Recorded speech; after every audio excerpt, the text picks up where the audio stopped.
Assalamualaikum warahmatullahi wabarakatuh. Bismillahirrahmanirrahim. Nahmaduhu wa nasta'inuhu wa nastaghfiruh wa na'udzu billahi min syururi anfusina wa min sayyiati a'malina may yahdihillahu fala mudhillalah wa may yudhlilhu fala hadiyalah. Wassalatu wassalamu ala Rasulillah wa ala alihi wa sahbihi ajma'in, amma ba'du. Pada kesempatan kali ini saya akan menyampaikan tentang keistimewaan sholawat Nabi. Ada sebuah hadis dari Anas ibnu Malik radhiyallahu anhu yang mengatakan bahwa Rasulullah shallallahu alaihi wasallam bersabda, "Man shalla alayya sholatan wahidah, sallallahu alaihi asyru sholawat wa huttat anhu asyru khatayat wa rufi'at lahu asyru darajat." Barang siapa yang bersolawat kepadaku 1 kali, maka Allah akan bersolawat baginya 10 kali, dan digugurkan 10 dosa atau kesalahannya, serta ditinggikan baginya 10 tingkatan atau derajat di surga kelak.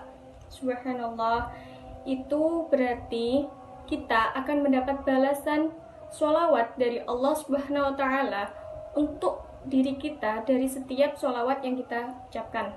Selain itu, 10 dosa atau kesalahan kita juga akan dihapuskan, dan kita akan ditinggikan 10 derajat atau tingkatan di surga kelak. Faedah lainnya dari mengamalkan sholawat yaitu banyak bersolawat kepada Rasulullah SAW merupakan bukti cinta seorang muslim kepada beliau. Para ulama mengatakan, barang siapa yang menyukai sesuatu, maka ia sering menyebutnya. Itu berarti ketika kita bersolawat, itu sudah menunjukkan bahwa kita mencintai Nabi kita.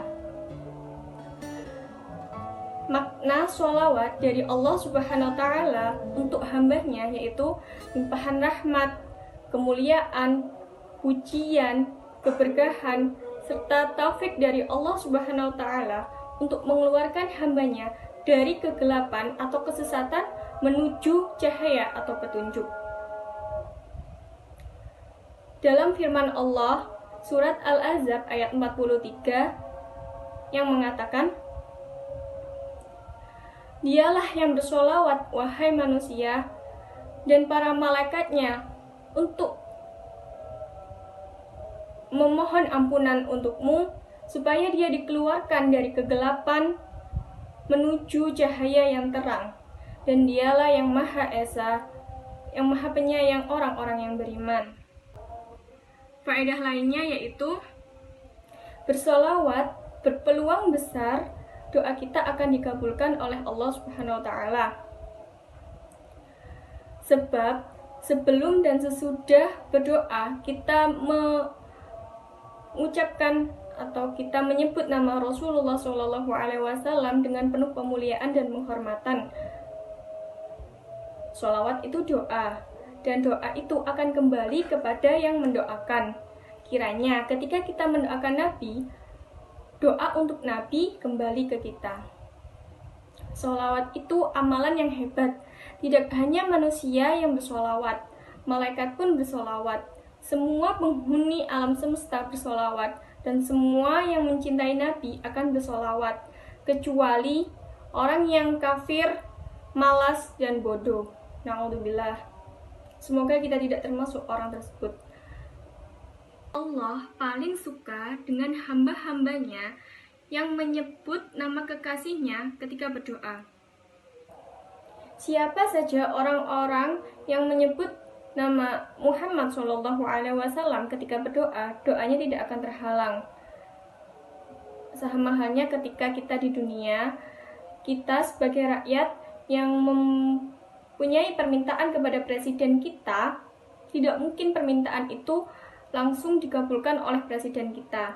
Oleh karena itu, jalan tercepatnya kita mendekati orang-orang terdekat presiden, seperti penjabat, para menteri, itu akan memudahkan jalan kita. Sama hanya ketika kita bersolawat, berdoa dengan menyebut nama kekasih Allah yaitu Nabi Muhammad, doa kita akan segera dikabulkan oleh Allah Subhanahu wa Ta'ala. Oleh karena itu, bersolawatlah sebanyak-banyaknya. Jika tidak mampu, ya minimal 100 kali. Dan jangan lupa kita juga berharap selain doa kita dikabulkan, kita juga bisa berjumpa dengan Nabi Shallallahu Alaihi Wasallam di surga kelak. Sudah banyak sekali dari cerita orang-orang yang mendapatkan kebaikan dari sholawat. Nah, salah satu contohnya Bida Mansur, seorang pemuda yang telah menginspirasi banyak orang dari ceritanya telah mengamalkan sholawat. Contohnya, ketika ia ingin membeli barang yang harganya sangat mahal, yang kiranya dia tidak bisa membeli pakai uangnya sendiri, lalu dia ingin mentargetkan sesuatu, jalan-jalan ke luar negeri, ke universitas yang dia inginkan di luar negeri, dia pun mengamalkan sholawat terlebih dahulu. Dan subhanallah, apa yang ia inginkan dapat terwujud. Saya pun juga merasakan kebaikan dari sholawat itu. Ketika itu, saya mengikuti kajian bersama pengasuh pondok saya, yang kebetulan beliau menceritakan seseorang yang ingin berangkat naik haji, tapi orang tersebut tidak sedikit pun memiliki modal untuk ke sana. Singkat cerita, orang tersebut mengetahui keistimewaan sholawat dan mengamalkan sholawat. 6 bulan kemudian, orang itu dapat naik haji. Nah, dari situ hati saya tersentuh untuk juga mengamalkan sholawat. Ketika itu, kondisi ekonomi keluarga saya turun dan saya pun tidak tahu. Setelah saya membaca sholawat, alhamdulillah saya mendapatkan rezeki yang tidak diduga-duga sebelumnya. Sebelumnya saya hanya kuliah, mondok, tetapi setelah saya mengamalkan sholawat, saya bisa mendapatkan rezeki dari mengajar les, dari kadang juga dipanggil untuk mengajar. Dan pada saat itu saya pernah mengikuti perlombaan yang hasil dari memenangkan perlombaan tersebut bisa membayar UKT dan masih banyak lagi. Selain mendapatkan rezeki, juga saya merasakan ada ketenangan di hati saya sendiri, dan saya juga merasa segala urusan saya dipenuhi oleh Allah. Nah, oleh karena itu saya menjadi sangat bersemangat untuk terus mengamalkan sholawat. Jadi tetaplah bersemangat untuk mengamalkan sholawat, dan jangan pernah pantang menyerah, karena tidak ada yang tidak mungkin bagi Allah Subhanahu wa Ta'ala selama kita mau berusaha dan mau berikhtiar. Mungkin hanya itu yang bisa saya sampaikan. Apabila ada kesalahan, saya mohon maaf yang sebesar-besarnya, karena kesalahan itu dari saya dan kesempurnaan hanya milik Allah Subhanahu wa Ta'ala. Terima kasih. Wassalamualaikum warahmatullahi wabarakatuh.